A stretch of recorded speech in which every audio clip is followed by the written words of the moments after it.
first, congratulations on making the playoffs. You guys, it's official now.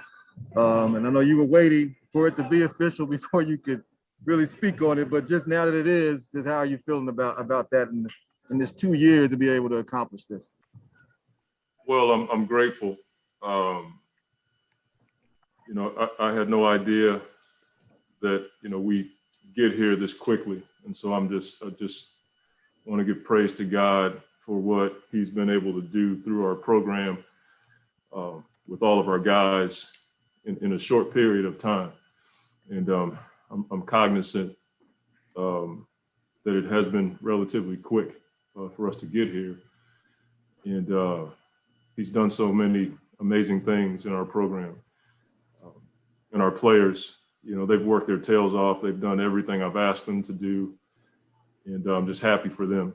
And it'll sink in maybe later on tonight or, tomorrow. But I just have a lot of gratitude in my heart for this process here in Phoenix, the people that we get to work with. And like I told the players just now, more to do, more to come. We are not satisfied. We're not settling. We feel like we're just scratching the surface as far as the way we want to play, the way we can play. But this is a huge moment for our organization. It's a huge moment for the fans in this city and in this state. And sometimes you just got to pause and just take stock in what's happening. And for that, I'm a grateful coach and man right now. Quick follow on that, Coach. You talked about after the bubble, of controlling your own destiny. So how was that, not only to do that tonight, but against a team that's right there with you guys and is one of the better teams in the league? You hadn't beat them yet this year, but to have all that happen tonight in a game where, it got kind of fragmented a little bit, but you guys were able to pull it out. Well, they're not just a good team, they're a great team. Some people pick them to win the championship. And so for us to do it against them, they were missing a guy, we're missing a few guys. The way we did it, going small, going semi-big, being able to close it down the stretch, it was a playoff type game. And I thought our defense in the second and fourth quarter was the tail of the tape, so to speak, to hold those guys in the 20s, low 20s. Was huge for us. But, they're a good team. And, if we do what we're supposed to do, we could see them again. And those guys are playoff tested. And so you can learn a lot from playing in a game like this. Next up is Kellen Olson with Arizona Sports, and then Gina Mizell. Hey, Monty, Chris made that huge push in the fourth, but he had that push in the third as well. You've seen him do that a whole lot when he senses where the game's at and starts to take over a bit. Can you just speak to his ability to consistently find his spots to do that in the dominant way he does? He just seems to get stronger as the game progresses. And he came over to me and said that tonight. He just felt strong down the stretch. His mentality doesn't change as far as, there's no nerves, there's no panic in him. He's been there so many times. It speaks to the talent that he has, but it also speaks to the work and the experiences that he's been in over the course of his long career. And our guys trust him. They just expect him to come through. And I'm happy with the results when he has the ball in his hands. When he and Booker closing out games, I can live with the results.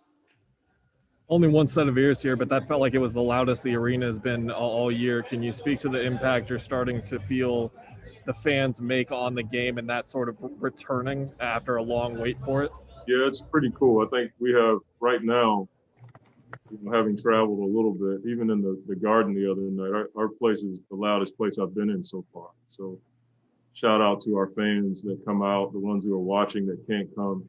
We feel the support, but it was electric in there tonight.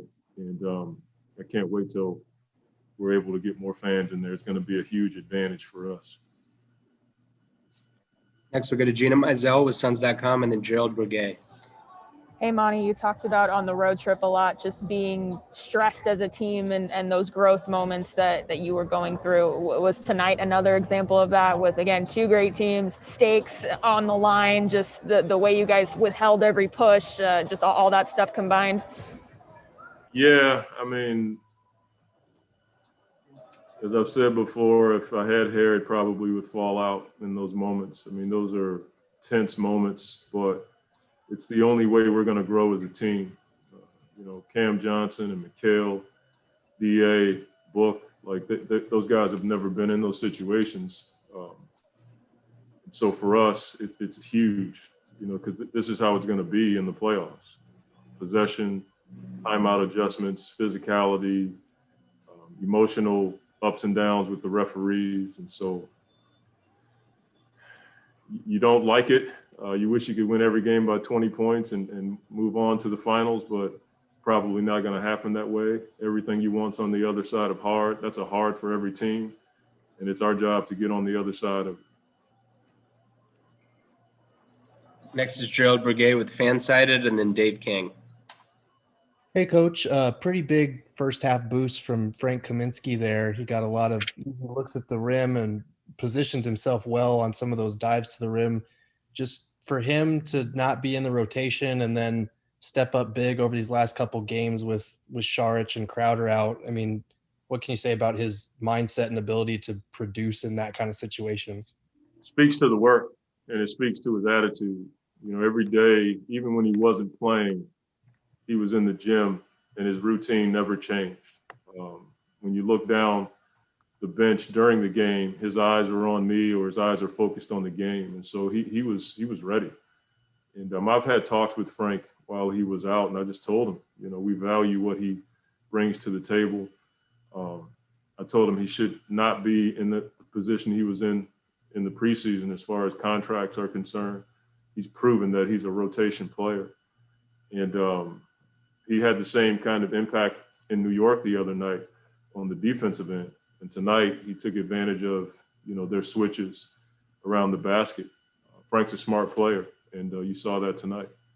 Have you seen that type of buy-in from guys who have been kind of in and out of the rotation? Because it seems like a consistent theme with this group that you have in particular. And how comforting is that heading into the playoffs where, there could be injuries, there could be foul trouble, whatever might come up on a given night, to have that type of buy-in?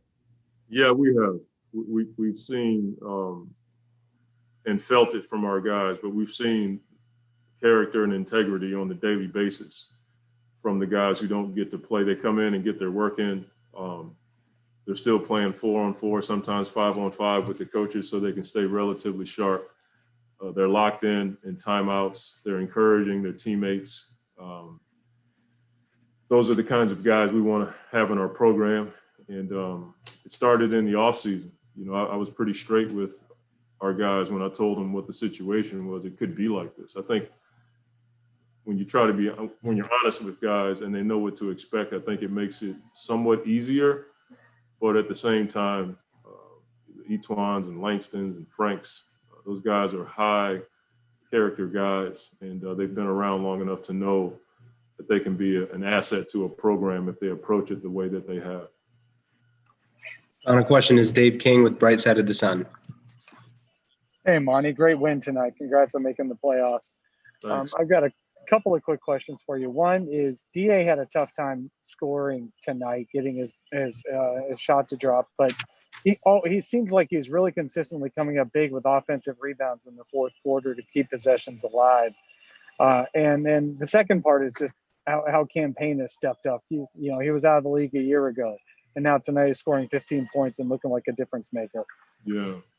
Well, DA, you're going to have nights like that offensively. I really feel like he's not getting the benefit of the whistle on lobs and duck-ins. There's a ton of contact. I can see it from my vantage point, and that's not me crying for calls. I can see it.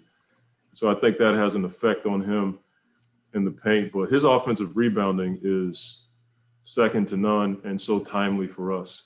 And even the ones that he doesn't get, he puts a lot of pressure on defense. He has great hands. He has great instincts.